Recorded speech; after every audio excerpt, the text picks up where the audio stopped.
right, questions. Lloyd? Sorry, they gave me a mic, so I'm going to go first. Congrats on the win, guys. Rassie, just from your side, obviously a great win, but just performance-wise, if you can sum it up for us, what you made of your side's performance. Yeah, it's tough at last because when we had a good margin, winning margin, this game again one can probably say does the score really reflect how close the game was? I think yes, it was a one-try game, penalty kicking missed here and there, 2 tries, one from them and one from ours, disallowed for small infringements or necro or forward pass or something like that, and yeah, competitive as well. We're getting some disruptions and injuries and Ox not be able to do our normal swap around when we try to get the fresh legs on. Then a guy like Lucanio really brought some energy. I thought Vincent and Malcolm really did, and the same with the 2 loose forwards, and Kobus as well. So overall, I guess when you play Twickenham and you have to say we're not happy with the performance and we beat them by 9 points, that would be arrogant. We wasn't fantastic, but we content that we could beat them today. And just somebody we obviously know is one of the best players in the world already, but I mean, how big was Chesney Colby tonight? And just those moments of brilliance. He was tall.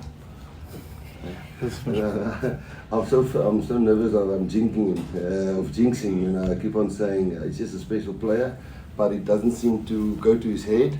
I think that's probably one of the most important things in the world, that stuff don't go to your head. Even I don't think there's actually a title that he hasn't won from Sevens, Toulouse, wherever he's played. I think only a Super Rugby title he hasn't won. And he always stay grounded. If you arrest him last week and play him this game, he's just up to speed immediately. And I think the team also helps him a lot, but one can't praise him enough for. There's always not the glamorous things that he does. There's a lot of off-the-ball work that he really does well. And yeah, we can just be very fortunate that we have such a good crop of winners. Rassie, under pressure now in the, fairly late in the game, it's almost as if that adversity brings out the best in you. You really responded well with Gerard. So just your thought on how the team responds to these kind of situations. Is that the champion pedigree coming through? I definitely think it's experience. I think the team that we put out there has played together a lot in important games. They also, most of them played in the last match against Argentina for the Rugby Championship.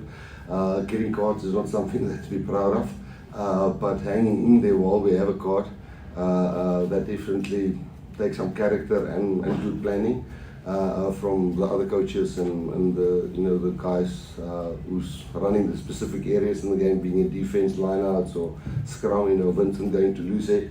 If Vincent didn't have the ability to go to lose it, which we marked on the team sheet, we would have gone to uncontested scrums, which would have meant we would have gone to 13 men. So then we would have struggled to keep them out because they really were doing well. So yes, I do think calm heads, which we weren't always in the coach's box, but the players on the field pretty much were cool, calm, and handled it with experience. Can you please also just give me your thoughts? I mean, Damien Darlendo, I chat about Colby, but Damien, there seems to be like a golden thread in his career that if it needs a big play, he comes up with it, putting Colby away, and just your, because just give me your thoughts on Damien's ability to just come up with that little bit of magic. Yeah, I think there's it's someone that we know what he's capable of, whether he has the ball in hand or he's defending. And he's such a big guy, and he's got one of the best passes in the team, so opposition never know what he's going to do. And what I like about him is his attitude. He's not scared to try stuff, and he's not scared to take it upon his shoulders. But I think, like you say, and if we need, like we talk about Warriors on a team, and if we need ground, he's not scared to put his hand up and say, give it to me, I'll let it go. And that's what makes the team so special. And that's why Coach Rassie is so good. He gives us the freedom. And you say there's a system. The system is there to protect you, but you got to still bring yourself. And that's what we love in Dukes. If our 10 is under pressure, he'll take control of that and take charge. So, yeah, it's really good to have that in the group. Rassie, when you were kind of camped in your 22. Was there a moment where you thought that this game was slipping out of your grasp, and the run of penalties, were you getting nervous? No, I think it was more or less the same. I think it was just before half-time when we were camped in their half and maybe 20 or 30, 25 minutes in when we actually scored a try, and the ref said there were three or four penalties in a row, but then we scored a try.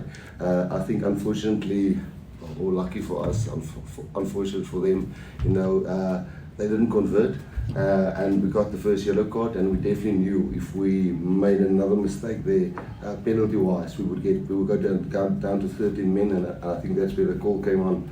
Let's be whiter than white. Don't contest at the breakdown and make sure we don't go to 13, because they really had us under the pump, and that's maybe when we also subbed Peter Steff to go and play lock. So yes, they did definitely have us under pressure there. Yeah, and Sia, when a team goes on this run of like winning so many consecutively tight games, you look at England how they're losing consecutive tight games. Do you get a sense when you're playing that one team believes it more? Do you kind of get the sense that no matter what happens, you're still going to come out on top? Is that a feeling that you have on the pitch? I don't think any teams believe any less. I think in the game, I think England would have believed till the end of the game, and for us it's the same. No matter what's going on, we're gonna go on until the last whistle is blown, and that's one thing that the coaches encourage when say chasing lost causes. It doesn't matter what the score is or how much time is left in the score, but we're gonna go until it's over. And I think they have the same mindset. You see the way they played today. They made it hard for us, and we had to dig deep and keep on going over and over. We've been through this kind of period as well. If you give up, you're never going to make it out of it. You just got to keep on going. It's tough. It's really tough, but it really helped us and pulled us together as a group, and we had certain goals and we reached those goals. And that's what I said earlier in the week. The motivation comes within us. We don't look for outside motivation within us, and obviously what we're playing for the people back home in our country, and it's been special to see so many South Africans come out and support us here. So yeah, it will come right for them as long as they just keep on going. Rassie, tactically, early on those 3 touchdowns on the number 9, was it something that you were looking at